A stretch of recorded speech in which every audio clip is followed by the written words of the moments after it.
Assalamualaikum warahmatullahi wabarakatuh. Perkenalkan, nama saya Muhammad Fikri Nurfadil, NIM 180304778 dari Prodi Ilmu Komunikasi, Fakultas Sastra Budaya dan Komunikasi atau FSBK. Saudara-saudaraku semuanya, mari kita pahami apa sebenarnya Muhammadiyah itu. Muhammadiyah secara etimologis adalah Muhammad dari nama Rasulullah lalu ditambah dengan akhiran yai nisbah menjadi Muhammadiyah,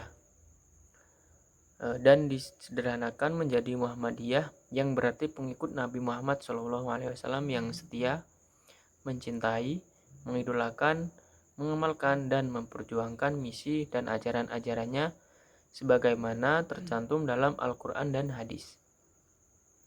Ada beberapa sebab mengenai Kiai Haji Ahmad Dahlan memberi nama gerakan Muhammadiyah bukanlah Dahlaniyah, yaitu karena amar ma'ruf nahi mungkar yang merupakan prinsip dasar agama Islam yang harus dilakukan oleh setiap kaum muslim. Dan ada 3 maksud mengapa Kiai Haji Ahmad Dahlan menanamkan Muhammadiyah, yaitu tahayul, bid'ah, dan khurafat. Sementara Muhammadiyah secara ideologis adalah sistem keyakinan, cita-cita, perjuangan. Sedangkan Muhammadiyah secara historis adalah keyakinan Muhammadiyah sendiri. Saudara-saudaraku semua, Muhammadiyah merupakan satu gerakan Islam tersebut berdiri karena didorong oleh beberapa sebab, yaitu faktor internal dan eksternal.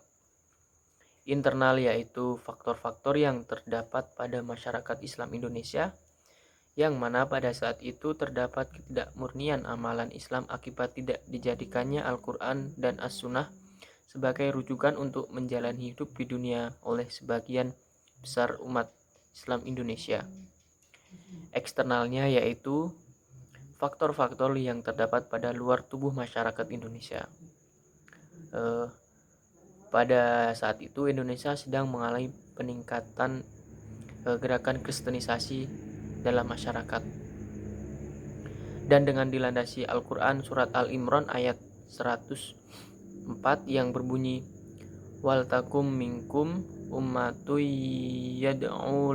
yad'una ilal khairi wa yamuruna bil ma'rufi wa yanhauna 'anil munkar wa ulaika humul muflihun, yang artinya, dan hendaklah ada di antara kamu segolongan umat yang menyeru kepada kebajikan, menyuruh kepada yang ma'ruf dan mencegah dari yang mungkar. Merekalah orang-orang yang beruntung. Maka pada tanggal 18 November 1912 Yogyakarta berdirilah gerakan Muhammadiyah. Di saat berdirinya sebagian besar tokoh Muhammadiyah didominasi kalangan Islam Jawa, antara lain Kiai Haji Mas Mansur, Ki Bagus Hadikusumo, Kiai Haji Hisham, dan lain-lain.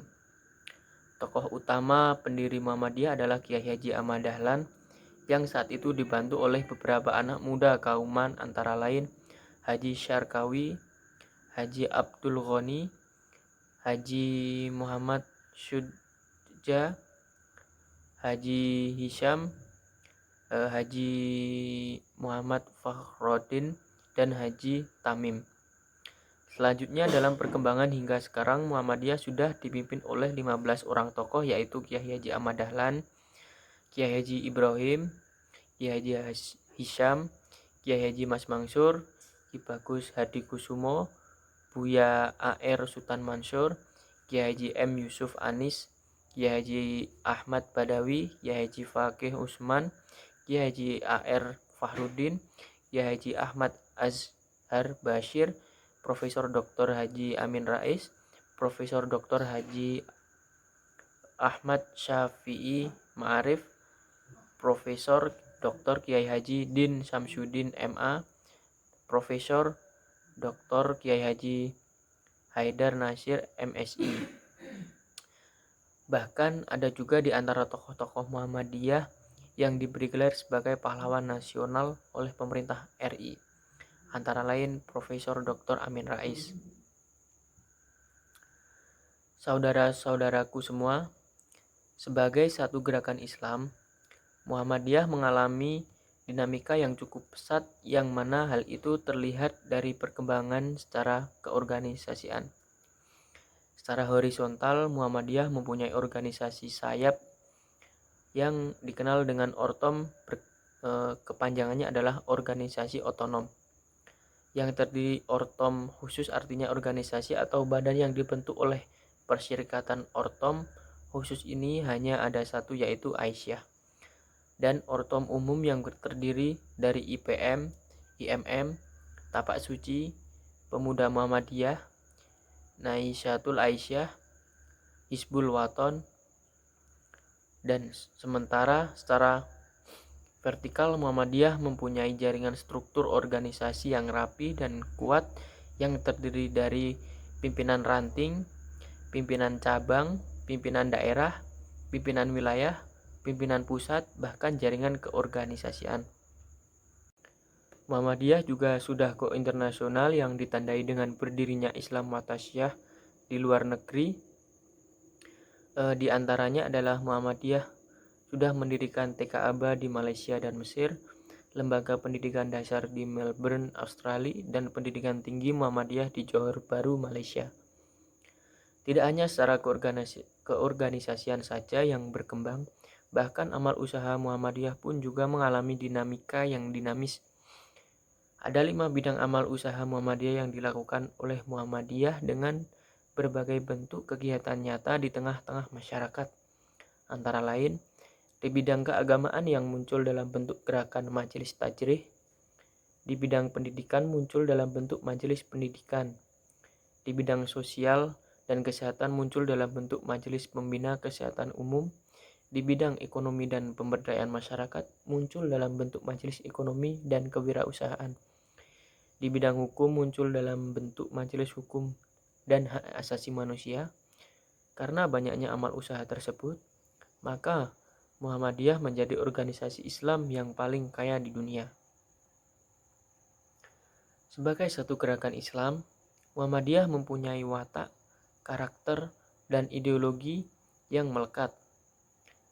Ada beberapa referensi yang dapat digunakan untuk mengetahui ideologi Muhammadiyah, antara lain, pada kesempatan kali ini saya akan jelaskan salah satunya, yaitu MKCHM, yang berkepanjangannya adalah Matan Keyakinan dan Cita-cita Hidup Muhammadiyah.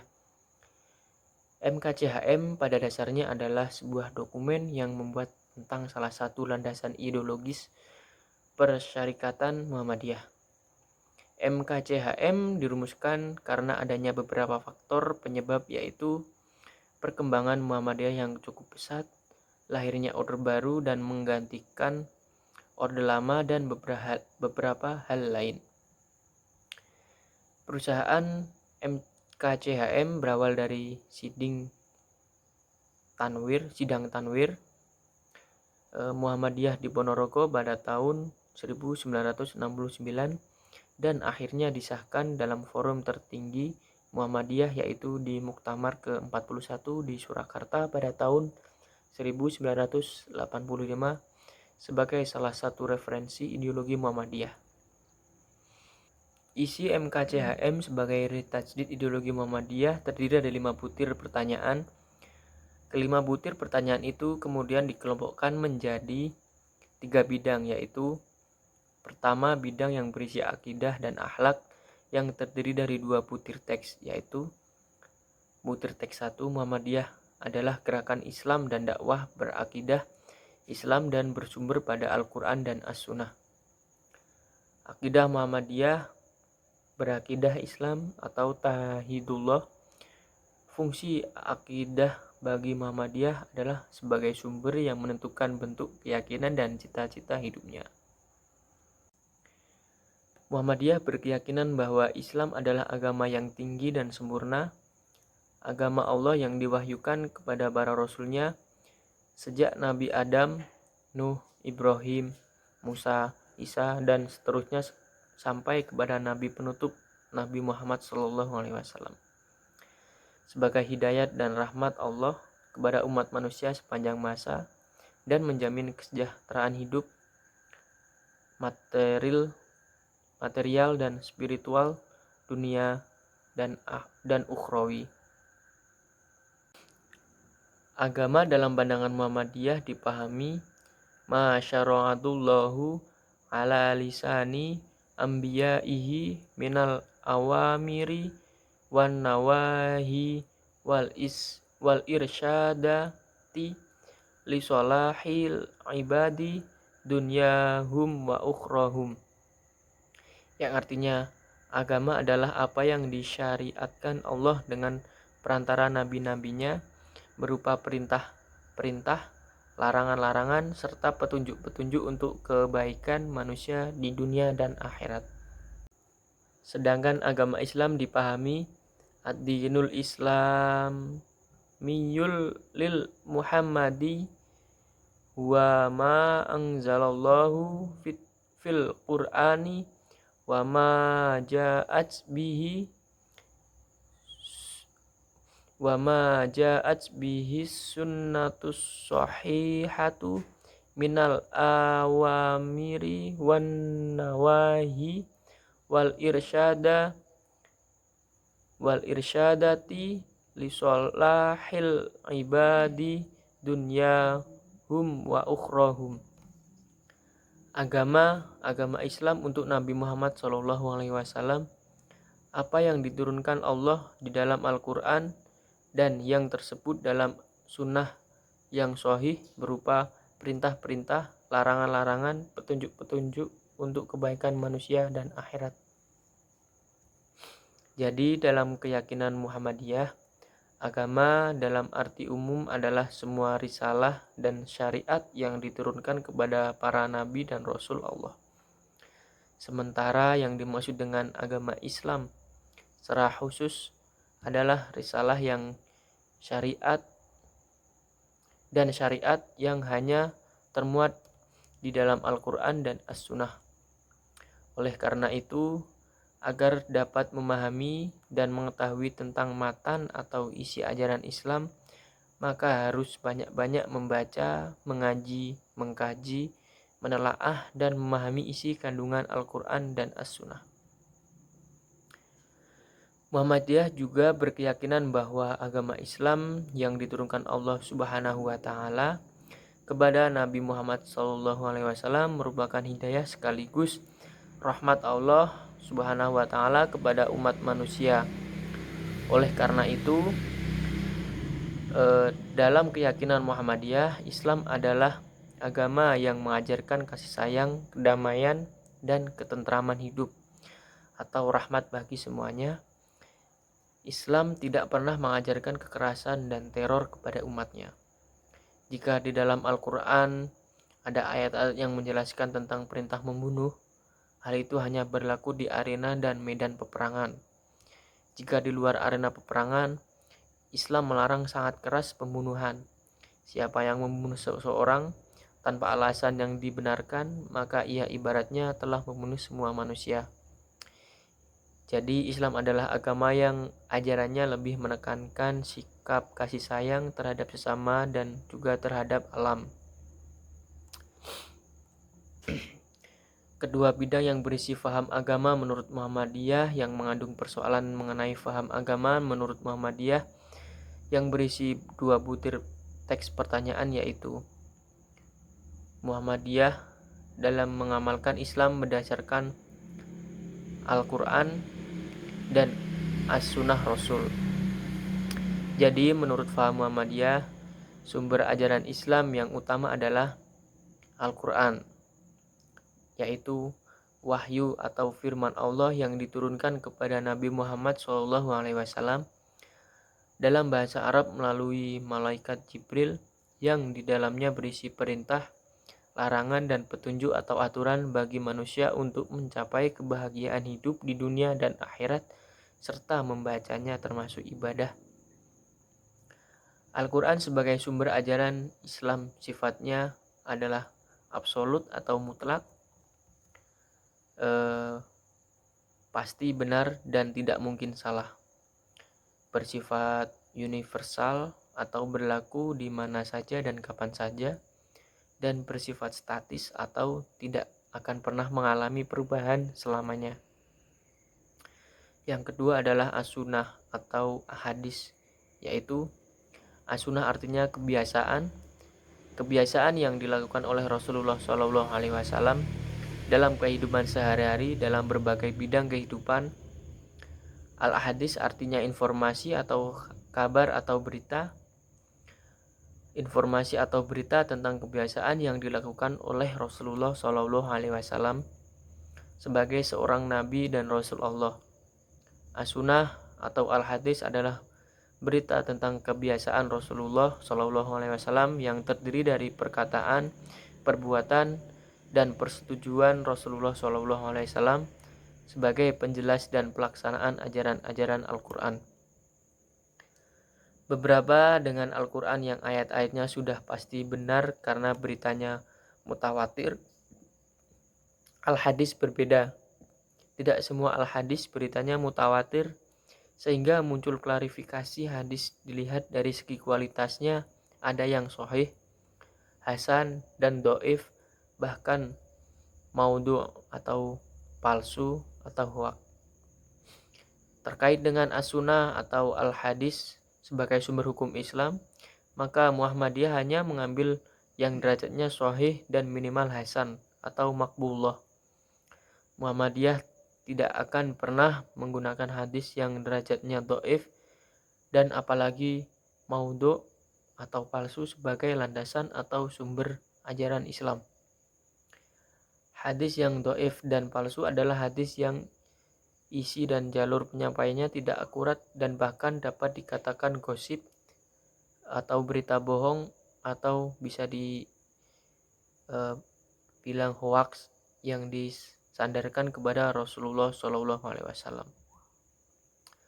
Yang selanjutnya, Muhammadiyah berpandangan bahwa untuk memahami dan melaksanakan ajaran Al-Quran dan Sunnah Rasul dalam mengatur dunia guna kemakmurannya diperlukan akal pikiran yang dinamis dan progresif sebagai alat untuk mempertimbangkan seberapa jauh pengaruh keadaan dan waktu terhadap penerapan suatu ketentuan hukum dalam batas maksud-maksud pokok ajaran agama atau maqasid syariah. Dengan begitu, Muhammadiyah berpendirian bahwa pintu ijtihad senantiasa terbuka dan dalam beragama hendaklah seseorang berlandaskan pada pengertian yang benar sebagai hasil dari ijtihad. Apa itu ijtihad?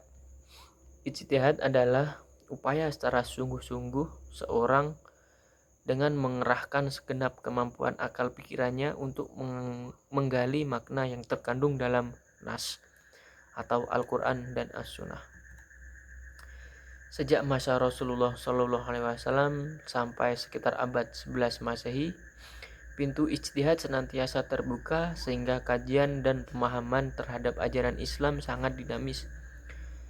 Akan tetapi sesudah memasuki abad 12 Masehi, pintu ijtihad mulai ditutup.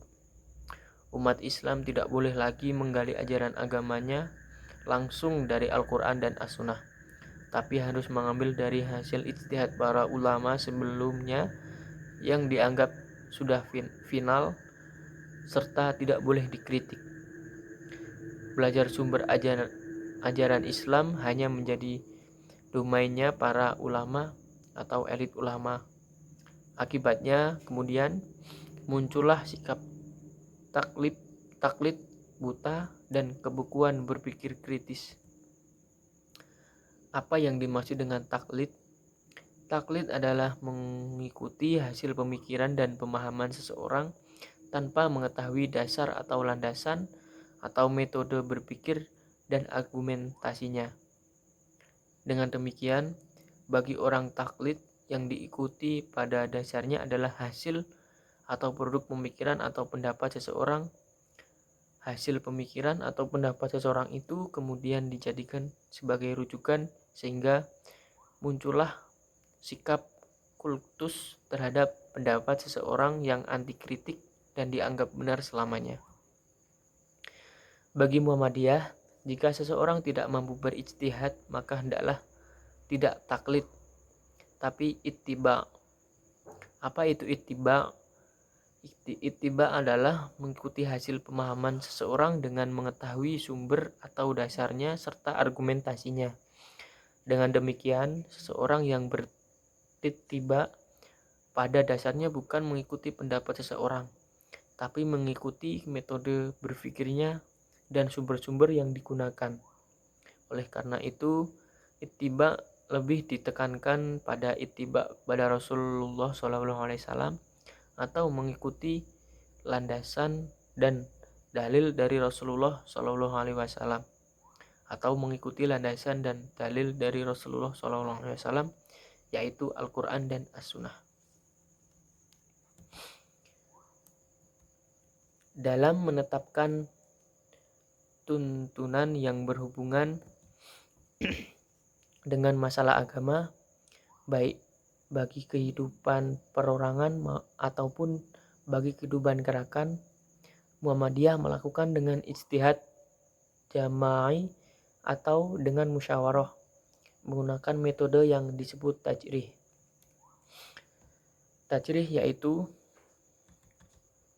metode dalam memahami nas atau dalil dengan cara mengumpulkan dalil-dalil yang dianggap saling bertentangan, kemudian dicari dalil yang kualitas dan kedudukannya paling kuat atau rajih untuk dijadikan sebagai dasar hujjah atau berhukum.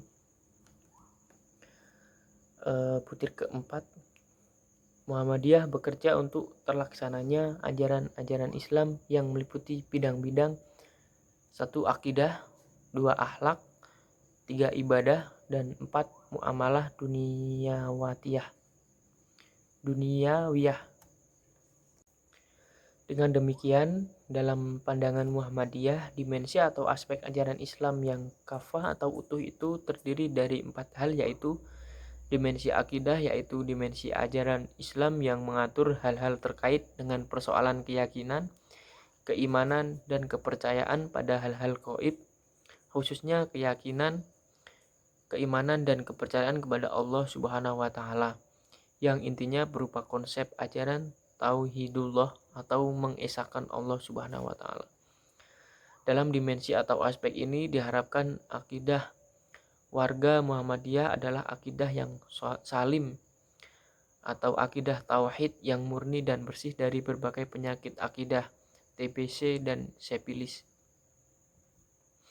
Yang kedua adalah dimensi ibadah, yaitu dimensi ajaran Islam yang mengatur hal terkait dengan bagaimana cara seseorang hamba mengabdi, taat, patuh, dan mendekatkan diri kepada Allah Subhanahu wa Ta'ala.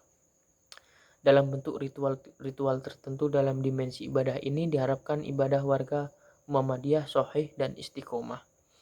Sahih artinya sesuatu tuntutan Allah Subhanahu wa Ta'ala dan contoh dari Rasulullah SAW. Istiqomah yang artinya acek atau continue atau terus menerus dalam keadaan bagaimanapun sehingga tidak musiman. Yang ketiga, dimensi akhlak, yaitu dimensi ajaran Islam yang mengatur perilaku, sikap, etika, sopan santun, dan kepribadian seseorang baik terhadap Allah Subhanahu wa Ta'ala, terhadap Rasulnya, terhadap sesamanya, dan terhadap lingkungannya.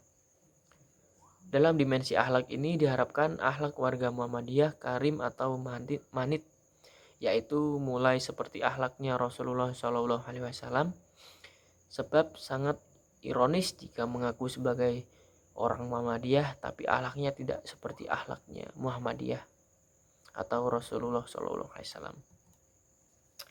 Dimensi yang keempat adalah dimensi muamalah, yaitu dimensi ajaran Islam yang mengatur hal-hal yang terkait dengan hubungan antar sesama manusia dalam menjalani kehidupan di dunia ini. Dalam dimensi muamalah ini diharapkan muamalah warga Muhammadiyah adalah soleh dan ihsan. Soleh artinya dalam bermuamalah dilandasi dengan nilai-nilai kebaikan dan kemanfaatan bagi siapapun. Adapun ihsan artinya dalam bermuamalah tetap bersandarkan nilai-nilai keilahian dan mencari keridhaan Allah Subhanahu wa taala. Ketika bidang yang berisi misi dan fungsi Muhammadiyah yang mengandung persoalan mengenai fungsi dan misi Muhammadiyah dalam masyarakat negara Republik Indonesia yang berbunyi, Muhammadiyah mengajak segenap lapisan bangsa Indonesia yang telah mendapat karunia Allah berupa tanah air yang mempunyai sumber-sumber kekayaan, kemerdekaan bangsa dan negara Republik Indonesia yang berdasarkan Pancasila dan Undang-Undang Dasar 1945 untuk berusaha bersama-sama menjadikan satu negara yang adil, makmur, dan diridhoi Allah Subhanahu wa taala. Bildatun tayyibatun wa rabbun ghafur. Demikianlah itulah Muhammadiyah yang didirikan oleh Kiai Haji Ahmad Dahlan. Kini lebih dari 100 tahun lamanya Muhammadiyah telah menyinari negeri Republik Indonesia dengan berbagai peran, kiprah dengan amal usaha di senatero negeri. Gerakan Muhammadiyah tidak hanya melulu berkutat pada persoalan keagamaan sempit saja, semacam niat, sholat, kunut subuh, tahlilan, yasinan. Muhammadiyah turun melayani kesehatan masyarakat dengan berbagai klinik dan rumah sakit PKU-nya. Muhammadiyah juga berperan memberikan pelayanan sosial kepada masyarakat lemah sosial dan ekonomi dalam bentuk santunan-santunan sosial dan pendirian panti asuhan anak yatim. Tidak hanya itu, Muhammadiyah juga telah berperan mencerdaskan kehidupan anak bangsa dengan ribuan sekolahnya, mulai dari PAUD sampai perguruan tingginya. Kini bahkan Muhammadiyah telah merambah ke dunia internasional dengan ditandai berdirinya cabang-cabang istimewa di luar negeri yang jumlahnya terus bertambah dan kini sudah mendekati 30 cabang istimewa Muhammadiyah di luar negeri. Akhirnya, saya merasa salut, terharu, dan bangga menjadi bagian dari keluarga besar Muhammadiyah dan menjadi mahasiswa Universitas Ahmad Dahlan, Yogyakarta. Jayalah Muhammadiyahku. Sekian dari saya, kurang lebihnya saya mohon maaf. Wassalamualaikum warahmatullahi wabarakatuh.